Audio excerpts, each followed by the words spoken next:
T-minus 50 seconds.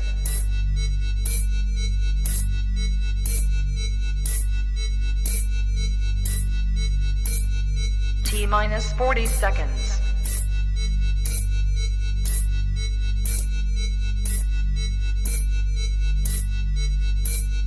T-minus 30 seconds.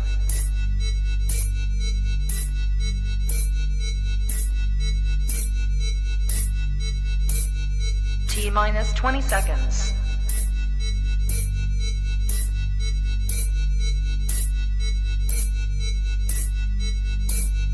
Ten, 9, 8, 7, 6, 5, 4, 3, 2, 1, 0.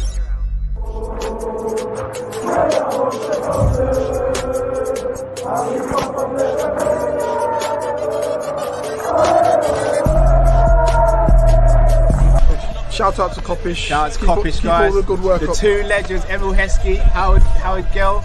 Can't get much better than that, guys. Yeah. You know what to do now. Like, comment, subscribe. I'm with legends, guys.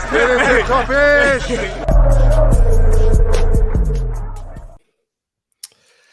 What's up, people? Welcome back to another episode of the preview show, or the Liverpool preview show. I've got my boy Ram with me today, and we're going to be doing a Nottingham Forest preview. Rams, what's going on, bro? It's good, man. I'm good. Like, obviously after West Ham performance, you know, certain player that I've said for time that should have been player of the season last season. Now people are starting to realize how good this guy really is, and that's Alisson Becker. So, yeah, man, I'm happy. I'm very happy. Yeah, man. And for people who don't know, Nottingham Forest is in the blood, it's in the family. So Ram will be giving us the Nottingham Forest kind of side of things. He's obviously still a Liverpool man, but he knows more than we all do. And yeah, so let's get into it.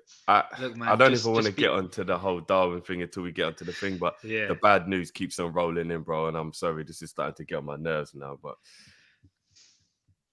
yeah, what you gonna say, bro? I'm just gonna say, lucky I'm not at home, because I would have to be very cautious about what I say, especially with my dad around. Now, I can say whatever the hell I want. So yeah, cool. Well, let's go then. Let's go. Nottingham Forest. They're coming into this game with what type of form, what type of mood, injury problems. Talk to me, bro. How are Nottingham Forest feeling about this one? So obviously, it's the first time they're back in the Premier League for almost 20 years. More than 20 years, actually. Obviously, they're going to be in a bit of a good mood, but right at this moment in time, they're sitting bottom of the Premier League. They haven't played that much great football compared to last season. And a lot of people said it could happen because of the amount of players that they signed. They signed about 15 players. And if we look through history, like the likes of Fulham and everybody, it normally doesn't work out the way that people think it was meant to be. Yes, granted that they had a thin squad. Now it's a bit like, how do you fit all these players in? And it's difficult. It's been difficult for them. And it don't look good for them. It looks very bleak, and it could be a possibility of relegation at the end of the season if they don't change things up or find a way of getting a good run of games together.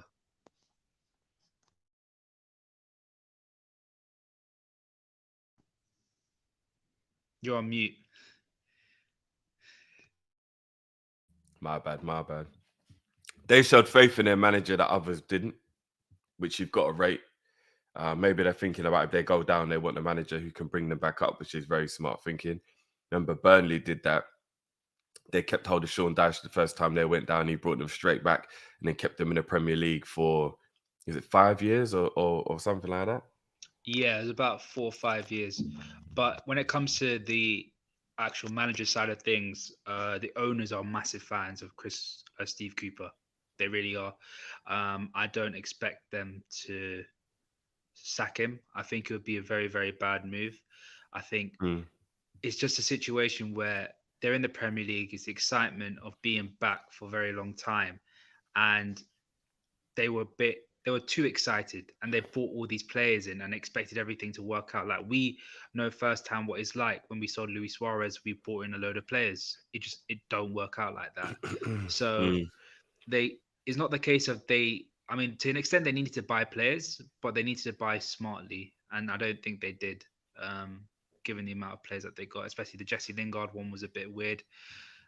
So yeah, that's my main thoughts on it. Some players were good, some players are like, nah, why? Yeah, couple of people. I will touch on the Steven Gerrard thing briefly. Although remember, guys, we do have the Friday night show tonight, which is probably a more appropriate time to talk about that. So make sure you tune in at 8 o'clock tonight, guys, for that one. All right, Ram. We'll move on to us. We back-to-back victories for only the second time this season, and finally kind of getting to grips with the new formation. I think we look a lot more comfortable in the new formation than we have done, which is common sense. The more you play it, the easier it will be. In the press conference, Klopp was talking about how flexible he feels like the squad is now based on people who are available, meaning we don't know what formation he'll play until we know who's available for the game. He may change it, he may switch it up. I think he'll probably go back to 4-3-3 at some point as well. The Darwin Núñez news is kind of mad. Like, he admitted that he brought him off because at halftime he was getting hamstring treatment. I'm not really sure why he let him come back out for the second half. If he was, we're already, getting the injuries already piling up. Why would you do that? How important would you treat this game with regards to the opponent? And this is with no disrespect to Nottingham Forest, but they are bottom of the table. They are, quote unquote, the easiest game you can play, although maybe not away. But, if we're looking at the context of everything, other than maybe Bournemouth, who we've already beat, there isn't really an easier game in the league. You've got the really, really big game with Ajax in the midweek. That game could be make or break for us going through in the Champions League, because obviously if we lose that game and then we lose to Napoli, we're actually out and we're in the Europa League. So that game against Ajax is a massive game. And then you've obviously got Tottenham after that, which is another massive game because it's against one of the teams we're rivaling to get into the top four with. So with the injuries piling up, with all the things that are going on at the moment, with how thick and fast the games are coming, how important would you treat this game in terms of your lineup and your mentality? Or would you be more trying to do changes and tweaks for this game and then go into the other games with that more like full pelt, all in kind of mentality? I think there needs to be a little bit of both. There has to be no complacencies at all when it comes to this match. We saw last season how difficult it was. We were lucky to get the win. Thanks to Diogo Jota, we got the win. Mm. I don't care if it's the bottom of the league or top of the league or middle of the league. I don't really care. I think every team has its own ups and downs. Every team has its own deficiencies and strengths. And given it is at the City ground, I am not 100% confident that we can get the win. I'm still confident, don't get me wrong, but there's always that possibility that that crowd can be hostile at times. And if they play at least one good move, one good attacking move, then they'll be up for it. And given it's Liverpool and Nottingham Forest, there's been a little bit of a rivalry back in the day. And it's the first time they've really played each other in the top league. Is gonna be big for them. That's why I don't want Klopp to make so many significant changes. I still think he needs to make some changes, but not too many changes for it to disrupt the flow and give us a handicap when it comes to playing them at the City ground, in my opinion. But you also have to bear in mind there is Ajax out in the next week in midweek. So I think there can be a balance. Given the quality of our team and the players that we have available, there is a balance we can strike with that. Yeah. All right. We'll get into the team sheet now then. Not to put you on the spot in case you don't know how exactly how they would line up, but what would you say they would go with in terms of their formation and then their first 11? 3-5-2. Sorry, yeah, 3-5-2. That's their normal formation that they play. I think it'll be a flat one. It'll be three midfielders and two strikers. One will be a little bit more of a target man. The other will be more of a roamer. So the roamer will probably definitely be Brennan Johnson, and then it could be either Awani or someone else that will come in to play as that top man. It could be Emmanuel Dennis. Who knows? And then their main outlet will be from them wing backs, with the likes of Ribeiro and Nico Williams. But that's the main formation I think they'll go with. That's their go-to as well. So yeah, and they've had a lot of success with that with Steve Cooper for about a year and a bit. So the 5-3-2 will probably be their formation. We'll kind of be hitting them head on then, because we'll be playing a very similar formation. So it'll literally be like the battle of the 4-3-3 evolved into the battle of the like 5 in midfield kind of thing that we got going on as well. All right. Ali in goal, that's obvious. Best goalkeeper in the world. Best goalkeeper in the world. I don't think anybody will argue Best player that. in Liverpool Football Club. That's a very strong argument. Liverpool's best player last season as well. That's a very strong argument. It's a very strong argument. No, I can't even rebuttal it. I was called a madman when I said that on the terrace, and now people are starting to realize I wasn't talking out my ass. I was actually genuinely believe that, and I even used you guys and your barometers of your player ratings, and that showed how good that guy has been. Even in his bad games, he's still been very good. So, unbelievable. I think was it 2 or 3 weeks ago we did a members video on it. Shout out to any of the members who've watched it. And we basically was just going through who's been Klopp's best signing. I'm not going to give anything away for those who haven't watched it, but you know what I mean? I think also with the World Cup coming, and if my prediction comes true and Brazil do win it, we're going to have some conversations about this guy, some serious conversations about his legacy in the game as well. Unbelievable goalie, man. Unbelievable goalkeeper. It's a joke what a difference a goalkeeper can make. I remember the Mignolet in the carrier stage, my word. But we were not. He is literally the all-round goalkeeper. He has literally zero, zero fault in his game. Everything more or less is at a good standard or a very, very, very good standard to world-class standard. That's him in a nutshell. Yeah, very true. Because a lot of goalkeepers have something that you question. You'll look at like Edison, who's unbelievable with his feet, but then you question his shot stopping. You look at De Gea, his shot stopping is brilliant, and you question how good he is with his distribution. There's like every goalie does have a little bit of even people like Oblak, unbelievable goalie. You're still like, he can't really play out from the back, and little things like that. Whereas for real, Courtois, all these goalies, and then you go to Ali and you're like, okay, so what's the deficiency? There isn't one. Even his penalty savings is like still the best in the world. Well, that's improved. Crazy. That would have probably been the one thing I would have been like, he ain't really. But, I think he's got like 3 penalty saves in the last year or so. Like even that, you know what I mean? He's raised He had a his reputation game at Roma. He had a reputation at Roma to save penalties as well. So that's the probably only small deficiency. But even then, that's not really a deficiency. Like it's more heavily weighed on the striker to get the goal rather than the keeper to save it. So yeah, very true. Yeah. All right, back 4. Here we go. Here we go. Who you going with as the pair of centre backs first? Let's do that. I'll probably. I don't know who's available still. I'll probably go Van Dijk, definitely. Gomez, Van Dijk, and Phillips are the 3 fit centre backs. I wouldn't play Phillips.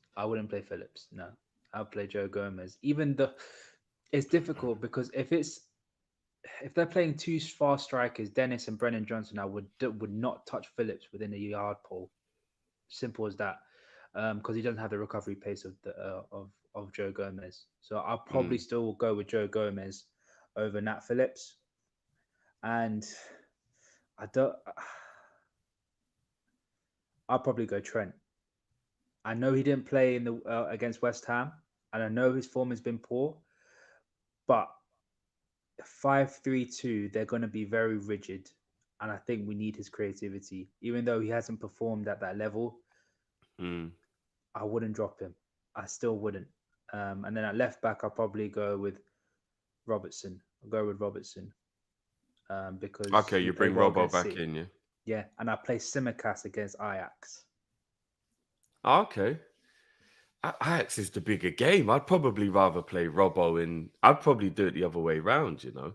Mm. But But I think Simicast's quality um, going forward in terms of the way he crosses the ball and his mm, way going forward, I think it'll be much more beneficial against Ajax than Robbo against Nottingham Forest. And plus, they're going to be nasty as well.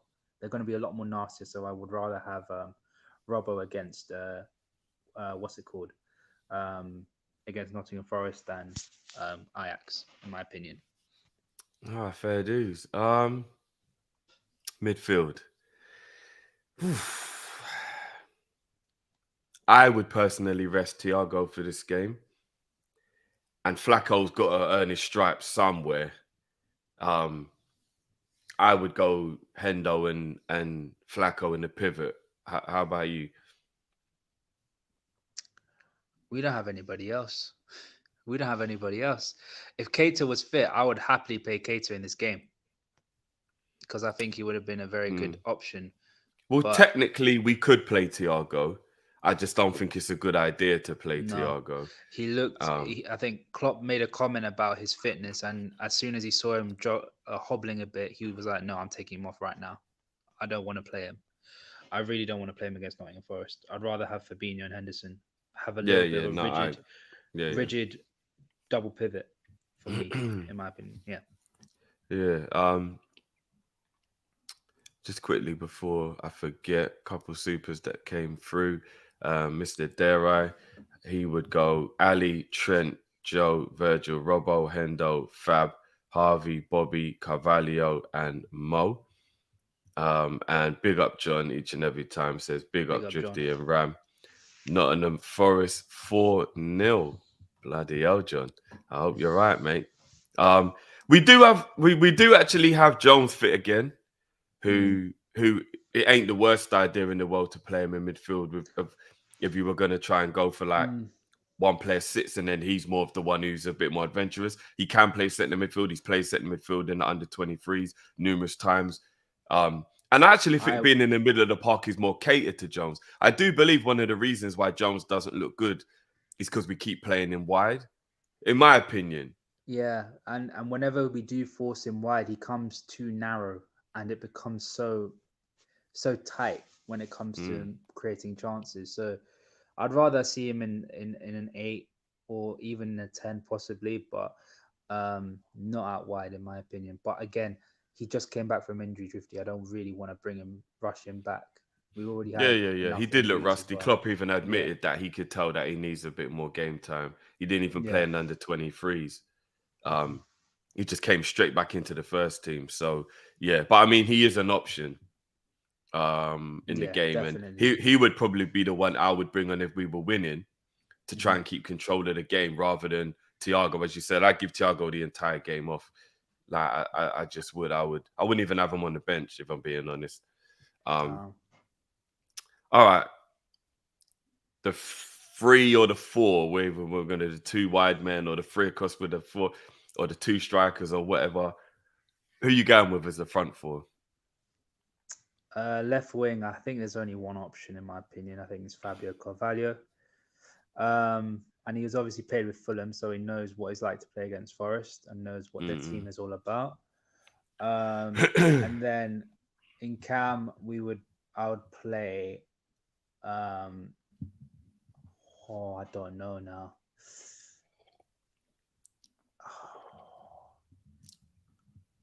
I want to say Bobby, but I don't want him to. I'm scared that he might get injured as well. I'm not too sure about that. I'll probably play. We still need some quality. I'll probably play Firmino. That's Right. the worry about the whole injuries now, isn't it? Bobby is the Yeah. one on form, but he's also the one we have to be very careful with because of last season and how many injuries he picked up. And I think Yeah. playing him week after week after week or game after game, like you got to be very careful with that. Do you know what I mean? I know. I'm worried about that. Um, but I can't pick anybody else. I know Ox is available, but he literally just came back from injury, so I don't want him. I don't want that rustiness in this game.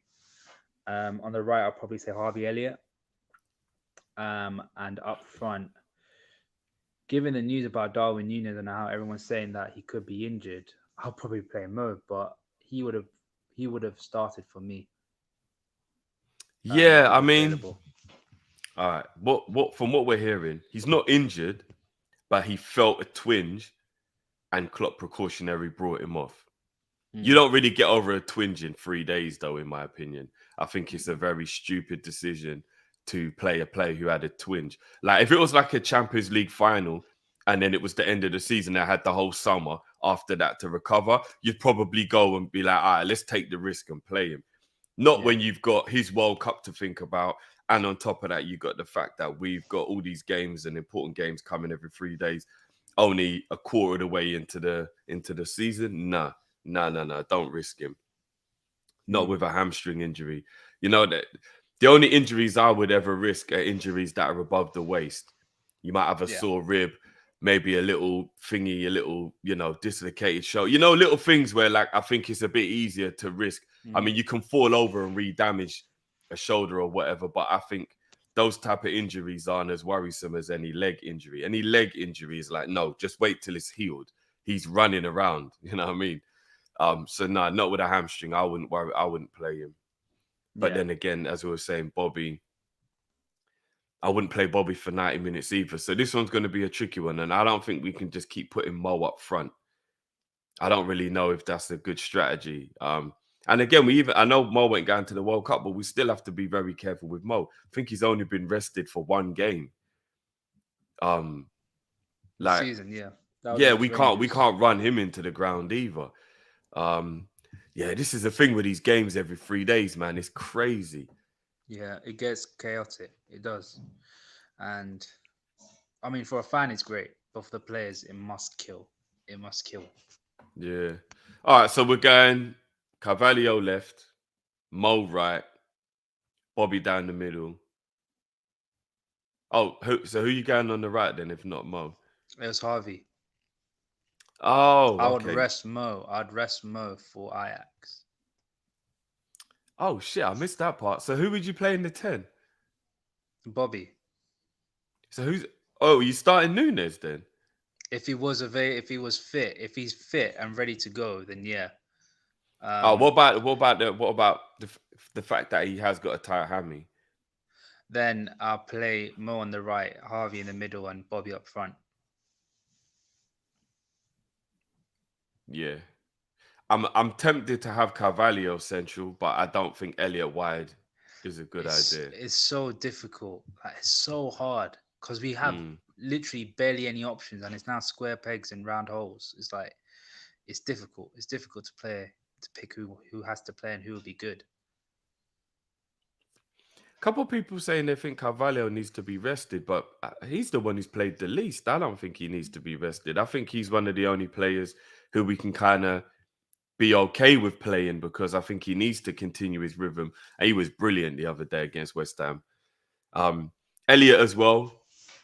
I know he has played a lot, but he's only 19. You've got that youthful exuberance at that age. It's a bit easier to play week in, week out. Yeah, it's a tough one. It's a tough one. This is where people like Curtis Jones and Ox has to come in and do their thing. It can't be anything else. Otherwise, we're going to have a really long season. There's no point relying on Ox. And that's with no disrespect to him. But there's no point. There's really no point. His form probably won't be able to pick up in time.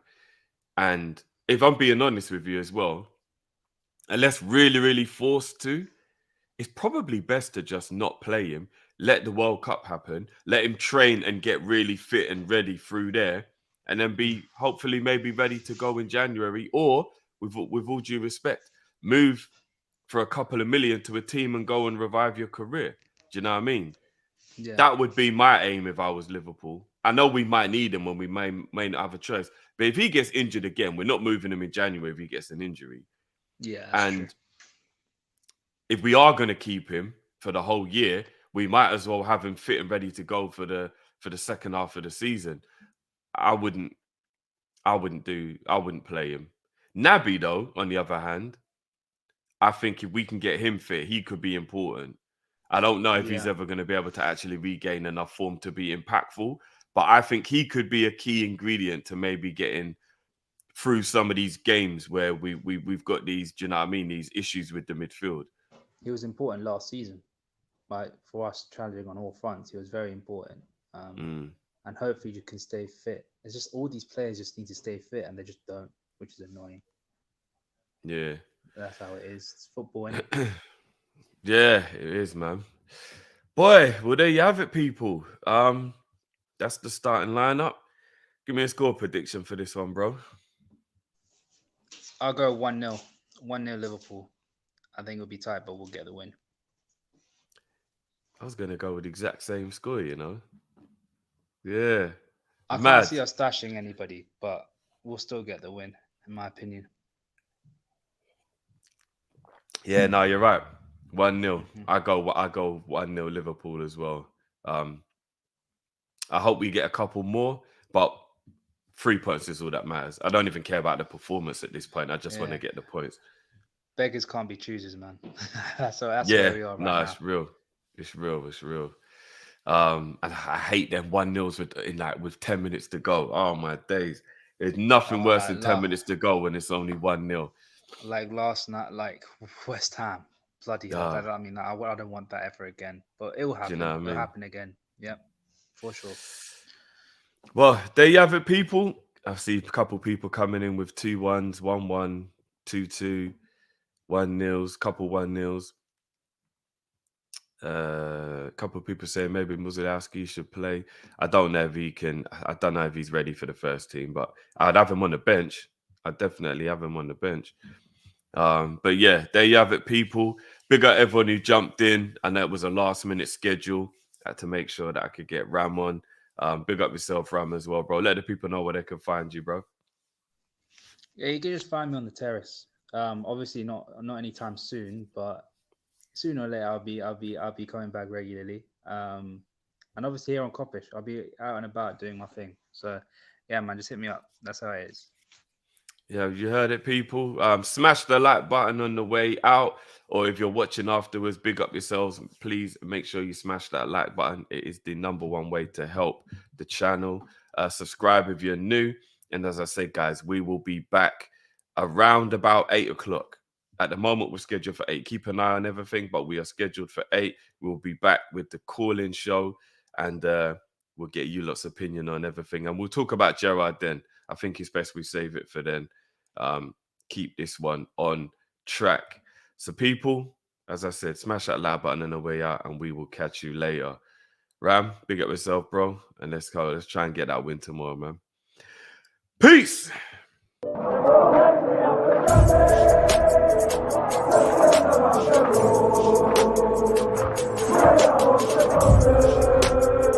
I'll be